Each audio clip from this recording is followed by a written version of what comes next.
Hey everyone, as promised, because we didn't get to finish an entire problem in class today on the conservation of momentum in 2 dimensions, I wanted to do another one for you all the way from the start so we get the whole thing start to finish. So I'm going to do that now.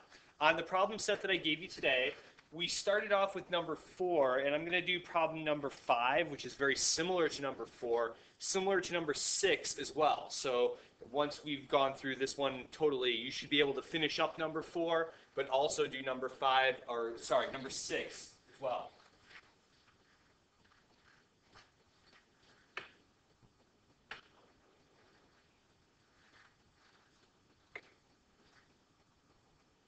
Okay, number 5. Get rid of that. Number 5 says, a moving shuffleboard puck with a mass of 2.5 kilograms has a glancing collision with a stationary puck of the same mass. After the collision, puck 2 is moving with a speed of 0.71 at the angle shown in the picture. What is the velocity of puck 1 after the collision? So let's go through. Let's go what we're looking for, what we know, etc., etc. It wants to know what the final velocity of puck 1 is, or the velocity of puck 1 after the collision. That's telling you final. Things that they told us. They told us that puck 1 has a mass of 2.5 kilograms. It also tells us that before the collision, puck 1 was moving with a speed of 0.95 meters per second. It tells us that puck 2 has the same mass as puck 1, so we know the mass of puck 2 is 2.5 kilograms. It tells us that puck 1, or it shows us in the picture that puck 2 was not moving before the collision, but that after the collision, puck 2 moves with a speed of 0.71 meters per second at the angle shown, and that angle shown in this picture here is 40 degrees. As we discussed in class, momentum is conserved in any interaction between two objects when they apply forces to one another through Newton's third law and all those things that, impulse momentum equation, blah, blah, blah. That means that the total initial momentum has to be equal to the total final momentum. And that's going to be true in 1 dimension just as it is in 2 dimensions. But in 2 dimensions, we have to take into account 2 things, where the total initial momentum on the x-axis has to be equal to the total final momentum on the x-axis, and that the total initial momentum on the y-axis has to be equal to the total final momentum on the y-axis. Both of these conditions have to be true in order for momentum to be conserved. Whereas in this instance, in this collision, we know that momentum is conserved. That's a condition that has to be met. It's been proven in 1 dimension. It's also true in 2 dimensions. So we have to address that mathematically in order to get there. If we take a look at our 2 conditions, so first, let's grab this picture here. This is the initial condition. This is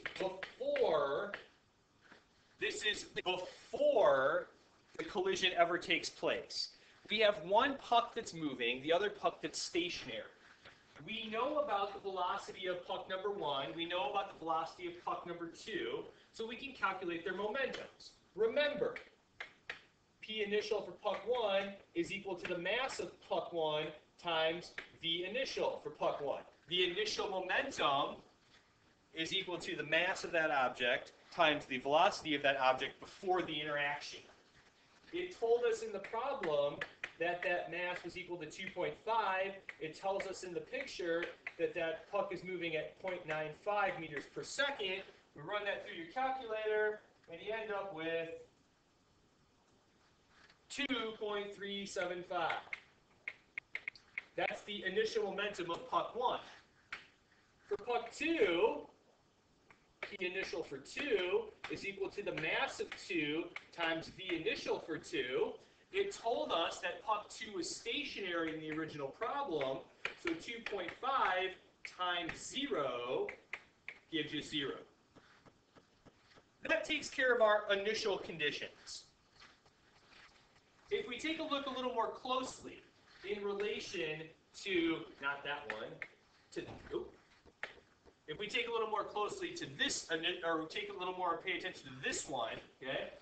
If we break down the initial condition a little further, the total initial momentum on the x-axis has to be the initial momentum of puck 1 on the x-axis plus the initial momentum of puck 2 on the x-axis. If we go back to this picture, the initial condition, puck 1, all of its momentum is horizontal. So all of its initial momentum is on the x-axis. Puck 2 doesn't have any initial momentum, so it doesn't have any initial momentum along the x-axis either. So if we go back here, my bad, we go here, this is going to be 2.375. This is going to be 0. If we go back to this picture, right, like we discussed, let's go here. On the y side, on the vertical side, if we want to look at the total initial momentum along the y-axis, we need to know the initial momentum of 1 along the y-axis plus the initial momentum of 2 along the y-axis. Going back to this picture, we already established the fact that 1 is moving completely horizontal. Therefore, all of its momentum is on the x-axis, none on the y-axis. Puck 2 has no initial momentum, so it can't have any momentum on the y-axis either. So if we go back to taking into account these things, this is going to be 0 plus 0. So now we've taken care of all of our initial momentums, both on the x-axis and the y-axis. If we expand this out further, conserving momentum on the x-axis means that if we take the initial momentum on the x-axis of 1, the initial momentum on the x-axis of 2, we then need to know the final momentum of puck 1 on the x-axis plus the final momentum of puck 2 along the x-axis. And those two have to be equal to each other. Also, same thing here, right? If we know the initial momentum of puck y on the, puck 1 on the y-axis plus the initial momentum of puck 2 on the y-axis, that means that final momentum of puck 1 on the y-axis plus final momentum of puck 2 on the y-axis. That together, those two sides have to be equal. Let's pull in a new picture here, and let's take a look at the final condition.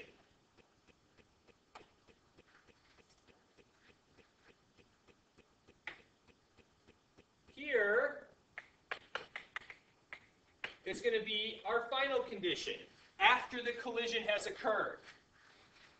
Puck 1 moves off in this direction. Unknown direction, unknown speed. Puck 2 moves off in this direction with a known speed and a known direction. Now, in class we discussed this. Remember, it's the momentum that is conserved, not the velocity. In this problem, because the masses are the same, we could actually do the problem just with our velocities. But if you came across a situation, hint, hint, where the masses aren't the same, hint number 6, on your problem set, you can't just look at the velocities. Remember, momentum is conserved, not velocity. So in this situation, if we look at the momentums,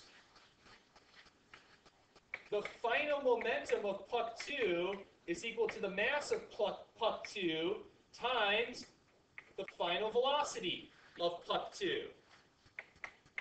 The mass is still 2.5. That doesn't change.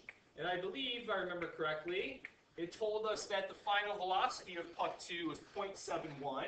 Let me check on that just to make sure. There it is. Good. So going back to this picture, right? Running this through my calculator, I end up with, hold on, stand by,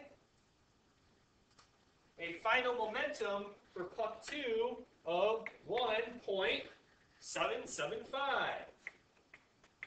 So I'm going to label this arrow as 1.775. That's the final momentum of puck 2. Here's where the problem becomes similar to the problems that we've done previously. You'll notice in this case, both puck 1 and puck 2, neither of them are moving along the x-axis or the y-axis. So similar to problems that we did previously, if you don't have an x-axis or a y-axis force or velocity, right, we break it up into components. And that's the case with momentum as well. Puck 2 has components that run like this and then like this. Puck 1, even though we don't know about its final momentum, it still has components, and they look like this. Going back to this sheet, where we're keeping track of the do this first. Here, with puck number 2, we know its final momentum. We need to break it up into components. We have an angle, so we should be able to take care of that pretty easily. So let's take care of that now.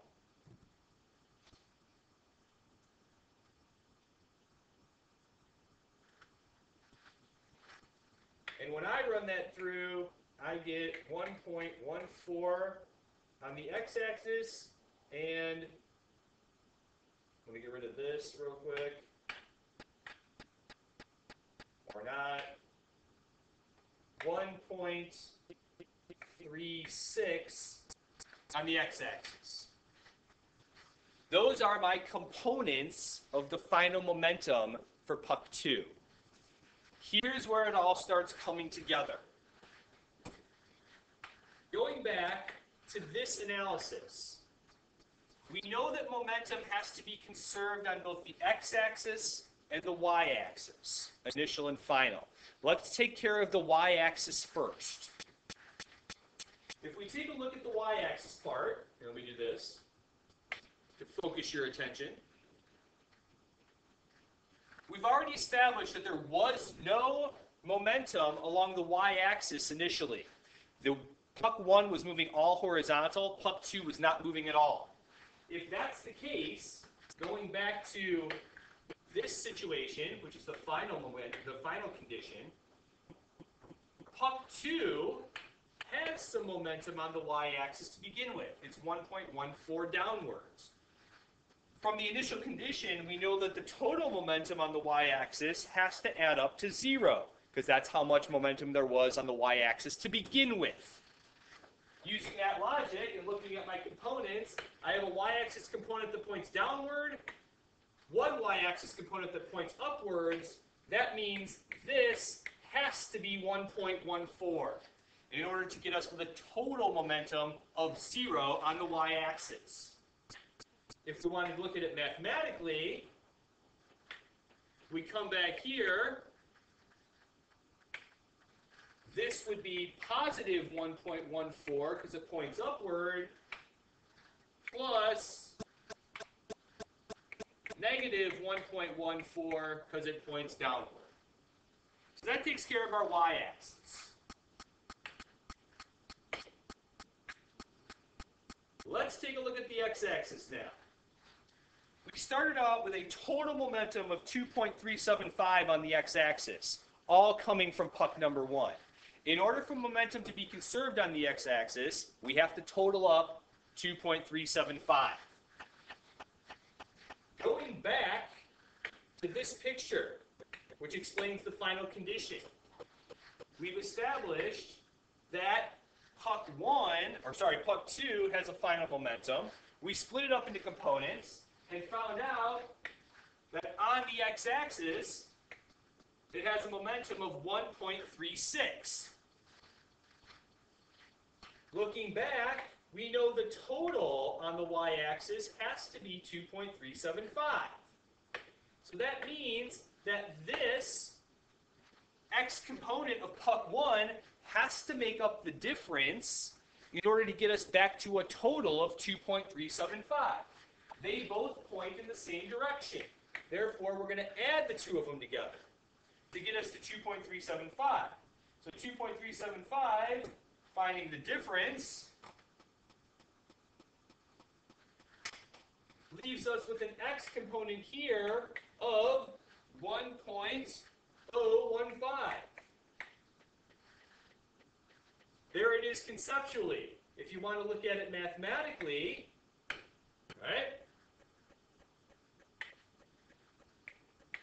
1.015 coming from the x component of puck number 1 plus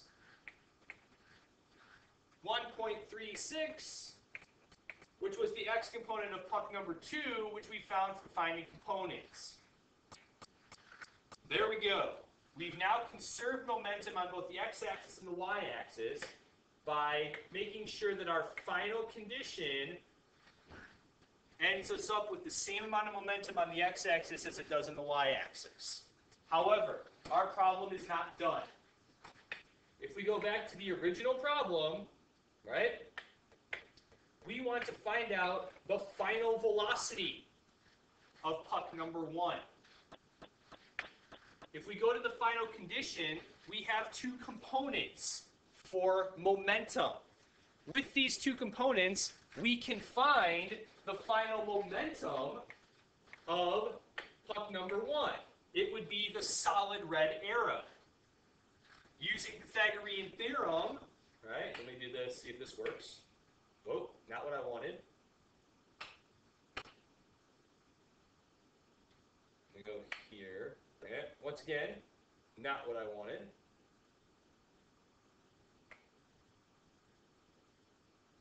Oh, goodness. Using Pythagorean theorem, we now have two sides of this triangle, and we should be able to figure out the third side without too much problem. So let's do that real quick.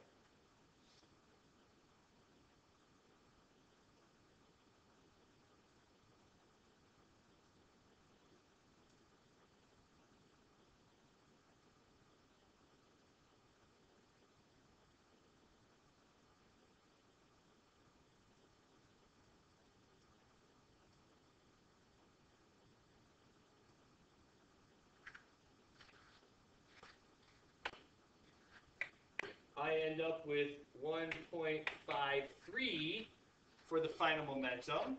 But remember, momentum is a vector quantity, so therefore we need a direction. Yes, all the way back to that.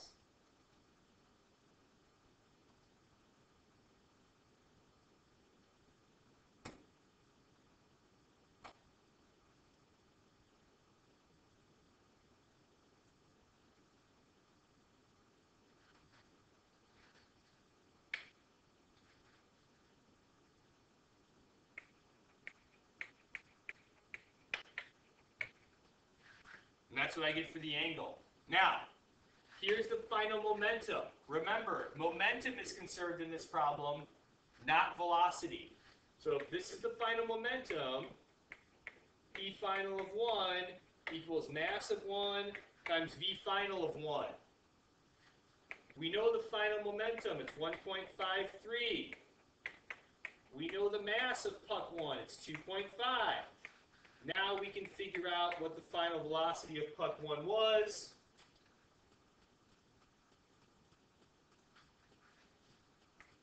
and we end up with a final velocity of 0.612, sig digs notwithstanding. But keep in mind, velocity also is a vector quantity, so it's got to have direction. It's just going to be the same direction as the momentum, so 48.3 degrees above horizontal. So there's number 5. Similar to the process that you have to go through. Obviously, I talked it through quite a bit. It might not take you that. Hopefully, it doesn't take you that long after a while and you get more used to it. But that's similar to problem number 4, which we started in class and did not finish. And then also problem number 6. Problem number 6, we change up a mass on you, and the mass isn't exactly the same, but the process that you go through is exactly the same. Remember, in the 2 dimensions, and I can't stress this enough, remember that it's the momentum that is conserved, not the velocity. So we have to take that into account when we're calculating final momentums, components, etc., etc., etc. Okay? We'll come back tomorrow. We'll do one more problem, practice problem in class like this. Then we'll be on to labs similar to what we're doing now.